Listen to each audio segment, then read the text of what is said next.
And next is the emerging markets, which is basically Maharashtra and mainly Maharashtra and Jharkhand. And we saw impressive growth rate of about 20% CAGR in the last 2 years, which basically is very important because the moment they've entered, they need to convert circulation into advertisement revenues. And finally, attractive future markets. I mean, for example, Uttar Pradesh, Uttaranchal are apparently Uttar Pradesh is the number one market with the highest number of Hindi reading audience. So this can be perhaps the future market later on. Moving on, diversity in products. That's also very impressive in the fact that there are newspapers, magazines, FM, and digital. Newspapers constituted the highest revenue at about more than 95%. There are 2 magazines which are focused on youth, and FM, of course, with the latest boom in the broadcasting industry. And the good part is that they are wise enough to actually get into the digital market, to be able to look at future trends that might emerge. And like I said, there are 4 languages: Hindi, Gujarati, English, and Marathi. And so Anish will take over now. Thank you. Now I'll be talking about modes. Firstly, when we analyzed the revenues of top 3 players of different geographies, we found that there's a high disparity between the advertisement share and the readership share. This automatically translates into a mode which states that if you are one of the top 3 players, you get high advertisement revenue. There's high entry barriers. In order to attract the advertisers, you need to have a significant impact on the IRS revenue. IRS revenue comes once in 6 months, and advertisers look for consistency. Third is not a mode but stands for this year, Unique Year Proposition. Its presence in the Bimaru states. As we all know, elections are going on, and since DB is the only one which has a proper presence with domination in the Bimaru states, it translates into a mode. Now we have done the sector analysis using Porter's. Threat of new entrant is low because due to the facts that I have mentioned in the previous slide. Bargaining power of customers is also low. Intensity of competition is medium. Bargaining power of supply is also medium since print business is going down. Threat of substitutes is high due to low product differentiation. Now we have done a peer analysis. Firstly, it's least sensitive to rise in newsprint cost. If you see 1% rise in newsprint cost will affect DB by -1.6. Amongst its peers, it's one of the best.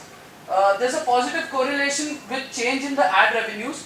Earning sensitivity to 1% change in ad revenue is just 2.6. Now I understand ST Media is at a better place, but a lot of ST Media's revenue come from English readership, which is a different ballgame altogether. Now we have done the risk analysis. The macro risk is interest rate, since a lot of the revenues of DB Corp comes from sectors such as automobile, real estate and consumer durable. Interest rate plays an important factor. Financial risk is exchange rate risk. The major cost of DB Corp is newsprint. Majority of newsprint is imported from abroad, hence this stands. Next part would be continued by Sparsh.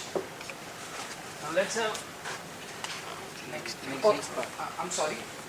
The strategic risk includes fluctuation in advertisement revenues and increase in digitization. Now digitization can be a risk to these companies since they are mostly newspaper based. Next part would be continued by Sparsh. Now let's have a look at the financial analysis. We expect the total income of DB Corp to increase in FY14 and 15 mainly because the center and the state upcoming center and the state elections. The central election will be held in May 2014,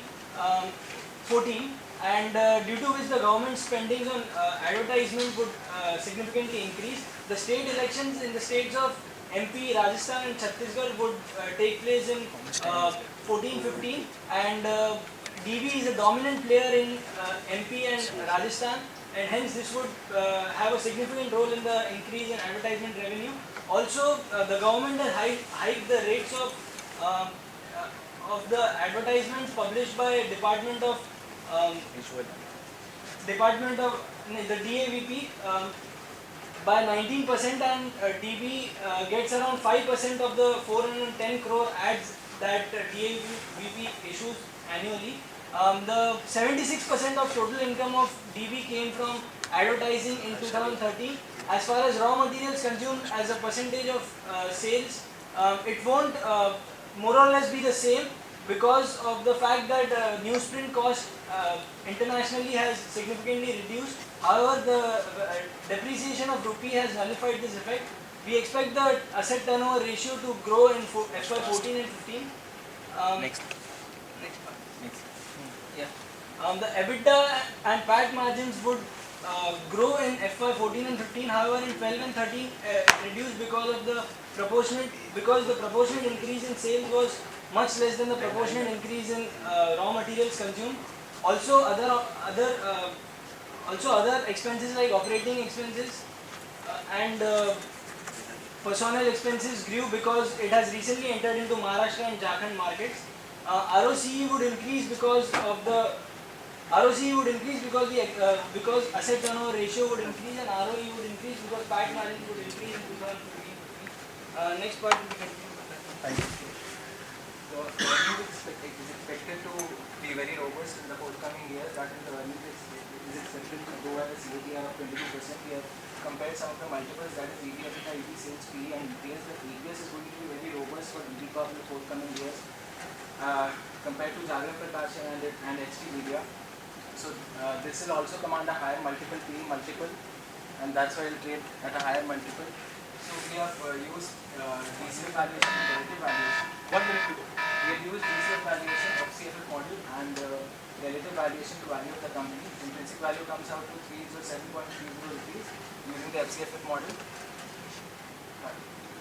Also the relative valuation, the FY15 EPS is expected to be 17.66 rupees, which in turn, if we give it a multiple of 17.27 using the relative valuation, will translate into 305.2 rupees. We have also done a sensitivity analysis using different high growth rates in which we have tried to compare how sensitive it is to the NOPAT margins. So I would like to Ganesh to recommend. I'll summarize the presentation. Why do we think DB is a great story? Because name any geography, DB is present. Name any product, name radio, name magazines, name newspaper, DB is present. Hence, all these factors, the diversification is what gives DB a buy call. Thank you. Thank you. What is your assessment, both absolute and relative, of governance quality and management quality of this company vis-a-vis competition?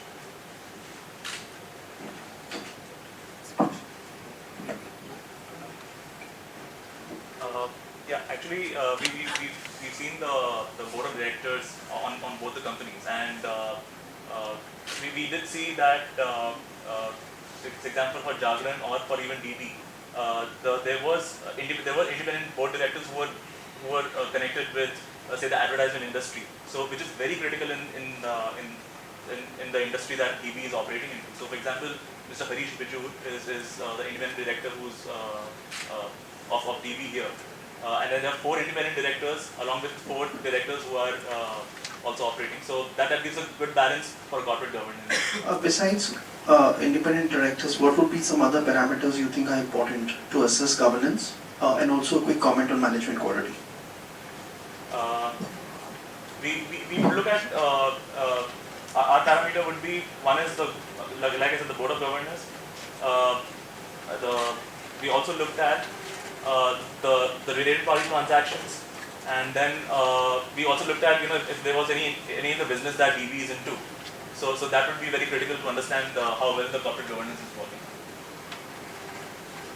On the industry side, what is the current add to GDP, and what do you see that going forward? Have you done some analysis on the industry ad rates and how does it grow? We have done some analysis on industry ad rates. So we have come out with some ad rates of DB, Jagran and its peers. So relatively HP is more expensive. So what's the ad intensity of India? Like, do you think India spends 10% of GDP on advertisement or 15% It's or about 1%? 1% of the GDP. The ad to GDP ratio is about 1%.